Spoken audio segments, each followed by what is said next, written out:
Pourquoi est-ce que ce DJ qui sait à peine caler 2 morceaux a plus de dates que toi alors que tu as plus de talent et plus d'expérience? On t'a tout simplement menti. Le talent, c'est le minimum. C'est ton image qui amène le chèque. Tu connais ce sentiment? Tu entraînes pendant des heures, des jours, des semaines, des mois.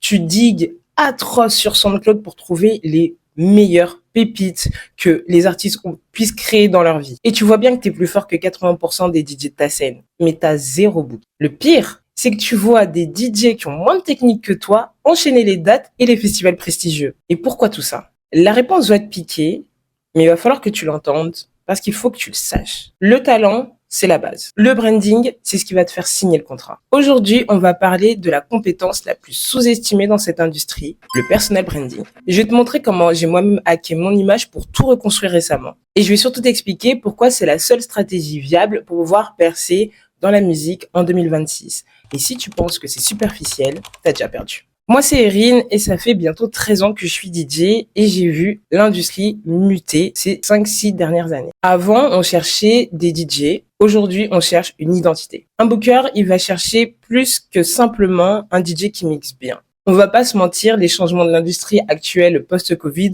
font que les lieux et les clubs sont moins fréquentés et de ce fait, ont moins de budget et moins d'argent, sans compter tous les clubs et lieux confirmés. On arrive donc à une ère où on va demander à un DJ d'être beaucoup plus que seulement une personne qui a la technique et qui va bien mixer. Le booker va rechercher une identité. Ce qu'il cherche en réalité, c'est une assurance. En fait, il veut tout simplement savoir que ton nom sur l'affiche est une promesse visuelle et sonore. Comme j'ai commencé à une période où simplement bien mixer était suffisant, j'ai toujours refusé dans la musique de travailler mon personal branding. J'ai toujours travaillé mon image, mais pas à ce point. Alors, dans cette vidéo, je vais décortiquer 4 piliers d'un branding qui book basé sur ma propre transformation. Et tout ça est inspiré d'une masterclass que tu peux retrouver sur YouTube. Je t'en parle en fin de vidéo. Premièrement, choisir sa niche. L'erreur fatale dans ton image, c'est d'avoir un Instagram fourre-tout.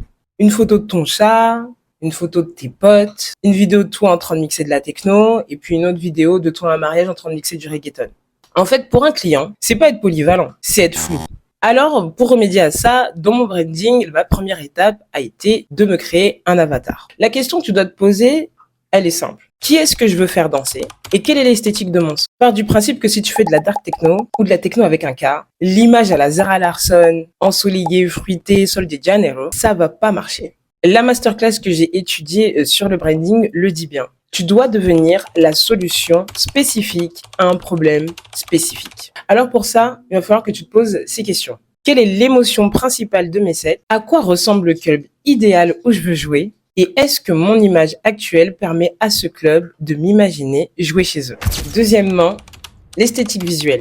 Mon feed avant mon rebranding, il était cool, mais il était pas vraiment professionnel. Alors que ton Instagram, c'est ton portfolio, c'est ton CV, c'est ce qui est le plus rapide et lisible qu'un booker puisse trouver sur toi. Et un booker, il va se faire son avis en 5 secondes.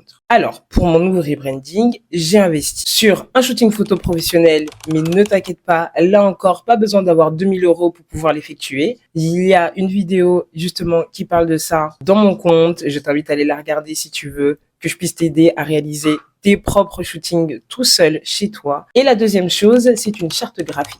Très important. Comprenez que la répétition crée la reconnaissance. Il va falloir que tu te choisisses une typo, des couleurs, des manières de retoucher ou des textures qui seront apparentes sur la plupart de tes photos. Bref, une vraie identité visuelle. Part du principe que quand on voit un post, on doit savoir que c'est toi avant même de voir ton nom cité. C'est ce qu'on appelle dans le marketing la brand consistency. Si ton son est propre, sache que ton image doit l'être tout autant. Mieux tu mixes, plus fort tu es et plus forte doit être ton image. Donc c'est pas quelque chose à prendre à la légère. Et je vais encore le répéter dans la vidéo, mais le talent ne suffit plus et il va falloir que tu l'acceptes. Troisièmement, la stratégie de contenu. Beaucoup de DJ, dont moi, ne savent pas vraiment quel type de contenu mixer. En fait, on ne sait tout simplement pas quoi poster. Malheureusement, aujourd'hui, qui dit pas de contenu, dit pas vraiment de date, ou très peu. Alors, mon seul conseil pour pas dénaturer qui tu es, sans vraiment savoir qui tu es à travers l'écran, documente ce que tu fais. C'est le meilleur conseil que je puisse te donner. En vrai, t'as pas besoin de jouer à Tomorrowland pour avoir un contenu qualitatif. Montre comment tu dictes tes sons, fais des mini-mix at home où on voit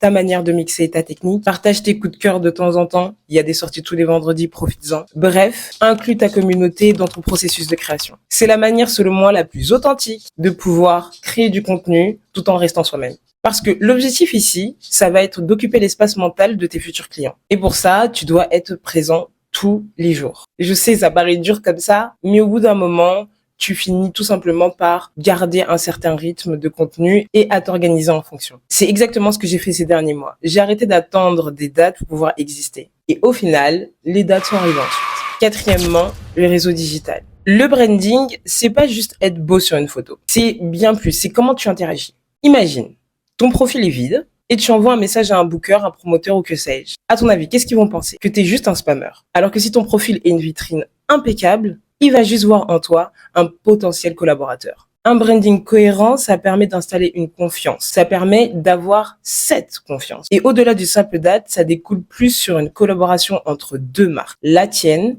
et la leur. En conclusion, c'est vrai, faire un rebranding, ça fait peur. Ça fait peur parce que ça veut dire que tu vas devoir faire un choix. Et choisir, en un sens, c'est renoncer. Mais en même temps, c'est le seul moyen de pouvoir passer du DJ du dimanche à professionnel de l'année. Parce qu'en vrai, t'es bien plus qu'une personne qui passe des disques. Dans l'économie d'aujourd'hui, tu es ta propre entreprise. Et cette série de vidéos, c'est ma manière de documenter et de partager les clés et les informations que j'aurais aimé avoir avant. Et si tu veux bien plus de détails et créer une vraie marque musicale, je t'invite à aller en description, cliquer sur le lien de la vidéo de Neighborhood Hat Supply. C'est en anglais, mais tu peux mettre la traduction. Cette masterclass est incroyable et elle t'apprend à créer ta propre marque musicale. Dans cette vidéo, j'avais pas envie de vous refaire cette vidéo, enfin de vous la traduire en français parce que je vois pas l'intérêt. Après, si vous y voyez un intérêt, je vous invite à laisser des commentaires et si vous voulez, je vous la traduirai en entier. J'en ai même fait des fiches. Mais c'est une vidéo qui est extrêmement intéressante. Cette chaîne est extrêmement intéressante pour toutes les personnes qui aimeraient évoluer dans l'industrie de la musique avec du concret et des exemples concrets. N'hésite pas à me dire en commentaire quelle a été ta plus grosse difficulté pour créer ton image et on en discute en commentaire. N'oublie pas de t'abonner. On se voit la semaine prochaine pour d'autres DJ tips parce que ici, on gatekeep rien. C'était Erin. On se voit sur le dance floor.